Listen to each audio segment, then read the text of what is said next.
जब चुनाव आता है ना तो आप उस नेता के पीछे भागते हैं जो नेता जो है समय पे आपको धोखा दे।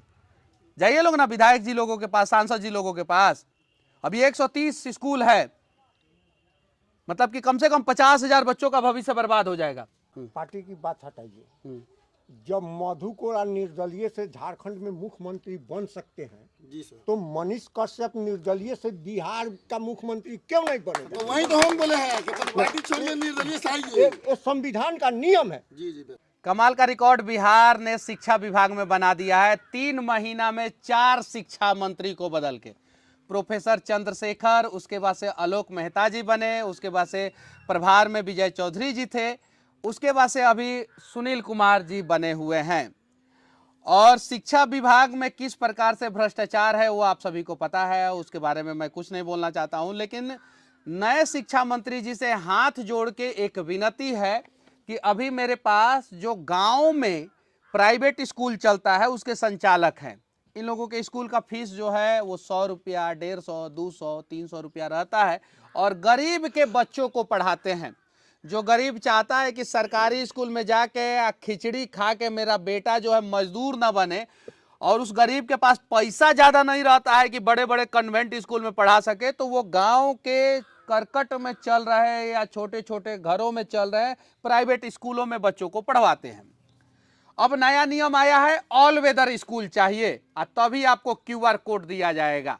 तो ऑल वेदर स्कूल के लिए खाली यही लोग क्राइटेरिया थोड़ी फुलफिल करेंगे, उसके लिए तो सरकारी स्कूल को फुलफिल करना चाहिए, जिसमें बाढ़ के दिन में पानी घुस जाता है, ऊपर छत नहीं है, और 8वां क्लास तक स्कूल में 2 गो क्लासरूम है, 12वां क्लास तक हमारे गांव में स्कूल खुल गया और 12 गो क्लासरूम नहीं है।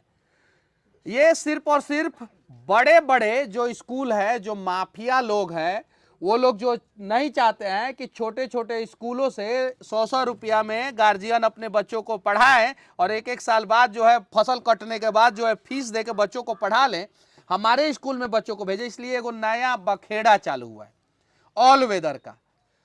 सरकारी स्कूल का छत गिर जा रहा है, बच्चे दब के मर जा रहे हैं, कौन है दोषी उसके लिए?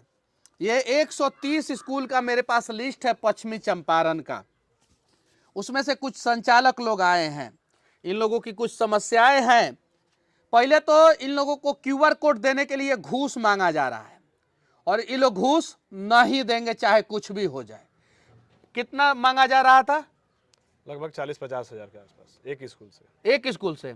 सही बोल रहे हैं कि गलत बोल रहे हैं? आपके बात पे कौन भरोसा करेगा? काहे कि आप सरकार में थोड़ी हैं, आप हैं सरकार में, कौन भरोसा करेगा सर आपके बात पे? अभी तक जो हमारे संचालक बंधु जो हमसे जुड़े हुए हैं, हाँ। उनके पूरे के पूरे बिल्डिंग हाँ पक्का है। हाँ। लेकिन उन्होंने भी घूस नहीं दिया है। हाँ। तो उन्हें भी QR कोड नहीं दिया गया। पूरा बिल्डिंग पक्का है? पक्का है, फिर भी उनको QR कोड से वंचित किया गया है। हम बोले थे ना के पाठक जी, फिर से हम आपको चैलेंज कर रहे हैं, आप बहुत अच्छा काम करते हैं और सच में हम बोलते हैं, अरे कार्रवाई कीजिए ना जिला शिक्षा पदाधिकारी जैसे लोगों पे। मेन भ्रष्टाचार का शुरुआत शिक्षा विभाग में वहीं से हो रहा है, पश्चिमी चंपारण में है हम। एक बार कार्रवाई होना चाहिए, एक बार जांच भी होना चाहिए। हमारे कॉलोनिया में जो है शिक्षा विभाग का कार्यालय है, 11-12 बजे रात तक काम हो रहा है, काम हो रहा है, एक बार जांच हो जाए। हम ही नहीं कह रहे हैं, अच्छा काम हो रहा है, 12 बजे रात तक अच्छा काम हो रहा है तो भारत रत्न का एगो टुकड़ा देना चाहिए। कर्पूरी ठाकुर के बाद जो है बेतिया के जो जिला शिक्षा पदाधिकारी है उनका नाम रेकमेंड किया जाए भारत रत्न के लिए। सही है कि नहीं? बहुत अच्छा काम कर रहे हैं शिक्षा विभाग में, और नहीं कर रहे हैं तो कार्रवाई किया जाए। हम ही थोड़ी बोल रहे हैं कि वो भ्रष्ट है, हम बोल रहे हैं कि अगर ईमानदार हैं तो भारत रत्न का एगो टुकड़ा कर्पूरी ठाकुर के बाद उन्हीं का नंबर लगा दिया जाए। अगर ईमानदार नहीं है तो कार्रवाई किया जाए। 130 स्कूल का लिस्ट है मेरे पास, देखिए ये देखिए पूरा 130 स्कूल का लिस्ट पूरा। इसमें से बहुत सारे लोग नहीं आए हैं, लगभग मझौलिया के ही हम लोग मिले हैं, लगभग मझौलिया के ही स्कूल के संचालक, क्योंकि कल रात में बातचीत हुआ था। अब कमाल की बात यह है कि मार्च 18 तारीख हो गया, जैसे अप्रैल आएगा गार्जियन आएंगे, टीसी दीजिए टीसी दीजिए, और इन लोगों के पास QR कोड नहीं है, टीसी नहीं दे पाएंगे, बच्चा का भविष्य बर्बाद हो जाएगा।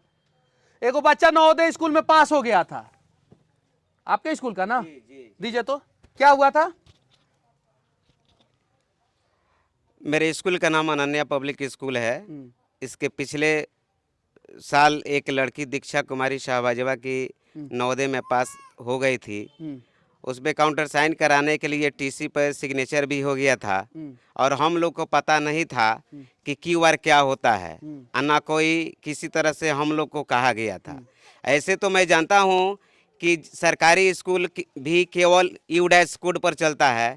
हम लोग को सरकार के द्वारा 2 ठो कोड मुहैया कराया गया था, जिसको यू-डैश कहते हैं और एक ठो WCMEAJ।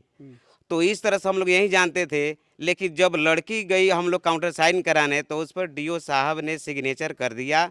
लड़की को पूरा डॉक्यूमेंट्स जो है भेज दिया गया नवोदय में, जवाहर नवोदय विद्यालय में। लेकिन जब लड़की को ले जाया गया तो वहाँ से पता चला कि नहीं, आप अब लड़की को वापस ले जाइए, क्योंकि डीओ साहब के द्वारा जो है आपकी लड़की का सिलेक्शन जो है निरस्त कर दिया गया है। अब तो जरा फिर सोचिए, गार्जियन चलाया। डीओ साहब, ईमानदार डीओ साहब, चलिए मोदी जी से हम फोन करके बोलते हैं कि आपको जो है एगो पद्म विभूषण तो कम से कम दे दें। उस बच्ची की क्या गलती थी? वो एगो विधायक की बच्ची होती तो आप लोग साइन कर दिए होते, एगो सांसद की बच्ची होती तो साइन कर दिए होते, एगो गरीब की बच्ची थी। और ये सब नाम आजवा उठाते हैं तो खराब लग जाता है, और खराब लग जाता है तो हमको जेल में डालवा दिया जाता है, यही सब ना। लेकिन आप लोग भी गलती करते हैं, अभी हंस रहे हैं। जब चुनाव आता है ना तो आप उस नेता के पीछे भागते हैं जो नेता जो है समय पे आपको धोखा दे। जाइए लोग ना विधायक जी लोगों के पास, सांसद जी लोगों के पास। अभी 130 स्कूल है, मतलब कि कम से कम 50,000 बच्चों का भविष्य बर्बाद हो जाएगा। कम से कम 130 स्कूल में कम से कम मिनिमम 50,000 बच्चों का भविष्य बर्बाद हो जाएगा। अगर 500 एवरेज पकड़ा जाए, 400 एवरेज पकड़ा जाए, 300 भी एवरेज पकड़ा जाए, 50,000 बच्चों का भविष्य बर्बाद हो जाएगा। 50,000 बच्चों का भविष्य क्यों बर्बाद होगा भाई? आज जो नियम लगाना है, आज से इंप्लीमेंट करना है, उसकी शुरुआत 3 साल पहले से कीजिए कि हम 3 साल बाद हम ये तुमसे ढूंढेंगे और किसी भी हाल में ढूंढेंगे।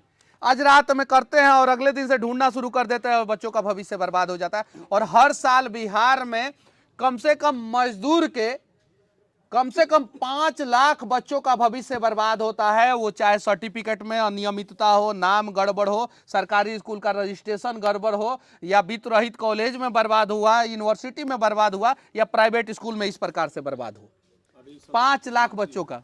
क्या बोल रहे हैं? अभी सत्र की समाप्ति है। हाँ, और जिन विद्यालयों को क्यूआर कोड नहीं मिला, हाँ, उस विद्यालय के 8वां पास बच्चे 9th में एडमिशन के लिए जाएंगे, हाँ। तो वहाँ सर्टिफिकेट के जब मान्यता नहीं रहेगी तो वे बच्चे क्या होंगे? कल होकर के आतंकवादी बनेंगे। तो विनती है कि ये 130 ही स्कूल नहीं, बिहार में जितने भी प्राइवेट स्कूल हैं उन सारे प्राइवेट स्कूल का जो है क्यूआर कोड का मान्यता दिया जाए, वरना हर एक सरकारी स्कूल के लिए भी कैटेगरी तय किया जाए, और अगर सरकारी स्कूल उस कैटेगरी को फुलफिल नहीं कर रहा है तो उसकी भी मान्यता रद्द की जाए। मैं कंटिन्यू 2 साल से, हाँ, 2 फरवरी 2022 को रजनीकांत प्रवीण जिला शिक्षा पदाधिकारी के रूप में बेतिया पहुंचे। हाँ, उस दिन से उसी लेकर के बाद से गड़बड़ी है ये सब। उस दिन से लेकर के आज तक हाँ। मैं उनके दफ्तर का चक्कर लगाता हूँ। ये 130 विद्यालय जो मेरे फोन कॉल का इंतजार करते हैं कि क्या सही डिसीजन मिल रहा है, क्योंकि ये लोग ईमानदार हैं और ईमानदारी से अपने विद्यालय में कम शुल्क में निर्धन बच्चों को शिक्षा दे रहे हैं, जिनके आय बहुत ही कम है। तो मान लीजिए मेरे पास संपत्ति है, मैं अपना बिल्डिंग बेहतर बना ले रहा हूँ, तो मैं भी तो उसके हिसाब से पेमेंट लूंगा, तो फिर गरीब के बच्चे तो पढ़ नहीं पाएंगे। तो 2 फरवरी 2022 से आज तक दफ्तर का बार बार चक्कर लगाने के बाद अभी तक मुझे सिर्फ आश्वासन मिला है। ये लोग चाहते हैं क्या कि जो बिहार के शिक्षा व्यवस्था का रीढ़ का हड्डी है जो स्कूल, वो सारे स्कूलों को खत्म कर दिया जाए, या तो दलालों को रखा जाए जो बड़े बड़े शिक्षा माफिया है, जो बड़ा बड़ा स्कूल चला रहे हैं।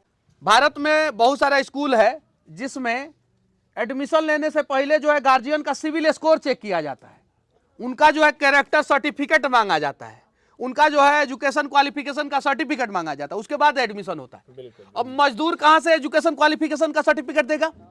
वो कहां से सिविल स्कोर देगा? तो वो तो या तो उसमें स्कूल में बच्चों को पढ़ाए, या तो सरकारी में पढ़ाए। सरकारी में पढ़ाएगा मजदूर बन जाएगा, मजदूर का बेटा मजदूर बन जाएगा। बिहार का सरकारी स्कूल का स्थिति ऐसा है। आज भी हमारे यहाँ के सिस्टम क्या है कि लोग समय से शुल्क नहीं दे पाते। गन्ना जाई, परमेंट आई, तब दी आई। हाँ, अगर किसी साल किसी के घर शादी पड़ गया तो उस साल फीस ऐसे ही रह गया। तो हम लोग इंफ्रास्ट्रक्चर सुधार करने के लिए इन गरीब के बच्चों को पढ़ा रहे हैं, तो कहाँ से हम लूट रहे हैं?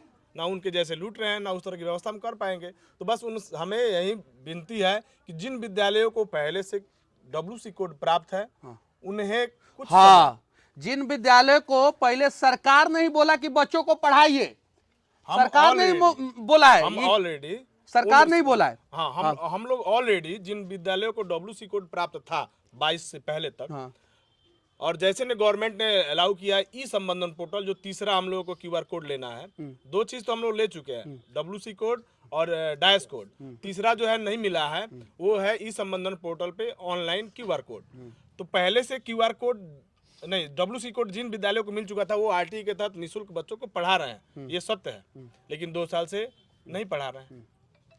तो चलिए ठीक है, हम लोग प्रयास करेंगे, हम पे भरोसा है, बिल्कुल है। तो हमारा साथ दीजिए। चुनाव है तो चुनावी बात हम भी कर सकते हैं। हाँ भाई, मोदी जी करते हैं कि नहीं चुनावी बात? करते हैं ना? राहुल गांधी करते हैं कि नहीं करते? ये हमारे मन तो की हम बात भी है। चुनावी बात कर रहे हैं कि अगर आप लोगों का काम इस वीडियो से हो जाए तो साथ दीजिए, और इस वीडियो से नहीं हो पाए तो भी साथ दीजिए। हम सदन में पहुंचने के बाद मनीष कश्यप वादा करता है कि आप लोगों के लिए आवाज पहला ही सत्र में उठाएगा, चाहे कुछ भी हो जाए, पहला ही सत्र में उठाएगा। भरोसा है तो ठीक है, नहीं भरोसा है तो जिस पे भरोसा है उसके साथ जाइए। चुनाव है तो चुनावी बात तो हम भी करेंगे, ये चीज है। आइए चुनाव में खुल हम तो आए खुल के, अब कितना खुल के आए, डिसीजन हुआ कि तो एकदम पार्टी से ही वोट दीजिएगा तो जाइए पार्टी के पास। सुनिए, सुनिए, 1 मिनट हम बता रहे हैं, 1 मिनट, 2 मिनट नहीं, पहले 1 मिनट। पार्टी से अगर हम आएंगे, हम आपकी बात नहीं करेंगे, फिर पार्टी का बात करेंगे। 1 मिनट सर, 1 मिनट हमसे सुन लीजिए, फिर आपका बात क्या करेंगे? पार्टी बोलेगा इस मुद्दे पे बोलना है मनीष कश्यप, तो उसी मुद्दे पे बोलेंगे, हम इस मुद्दे पे नहीं बोलेंगे। और अगर आप भेजिएगा तो हम आपके मुद्दे पे बोलेंगे और किसी भी पार्टी से लड़ जाएंगे। तो आप निर्दलीय आइए या अपना पार्टी बनाइए, उसमें हम आपका योगदान करेंगे। बोलिए, चलिए ठीक है, देखते आप हैं। अपना एक पार्टी क्रिएट कीजिए, तब चलिए ठीक है, देखते हैं। तिरवा लेवल पर ही अपना एक पार्टी के नाम रखिए, और उसमें जो योगदान हो, जैसे हो, हम आपके साथ साथ घूमने के लिए चलिए। तैयार हैं। बोलिए, ठीक है, लेकिन जब चुनाव में आना है तो आइए। एकदम आएंगे, एकदम आएंगे। इसलिए हम पूछे कि अभी मतलब क्लियर नहीं है कि आप हाँ, किस क्लियर पार्टी है। से आ रहे हैं। हमारा नहीं, सब निर्दलीय क्लियर है ना? हाँ क्लियर है। निर्दलीय आइए। पार्टी की बात हटाइए। जब मधु कोड़ा निर्दलीय से झारखंड में मुख्यमंत्री बन सकते हैं, जी सर, तो मनीष कश्यप निर्दलीय से बिहार का मुख्यमंत्री क्यों नहीं बनेगा? तो वही तो हम बोले हैं कि पार्टी छोड़िए, निर्दलीय से आइए। ये संविधान का नियम है। जी जी।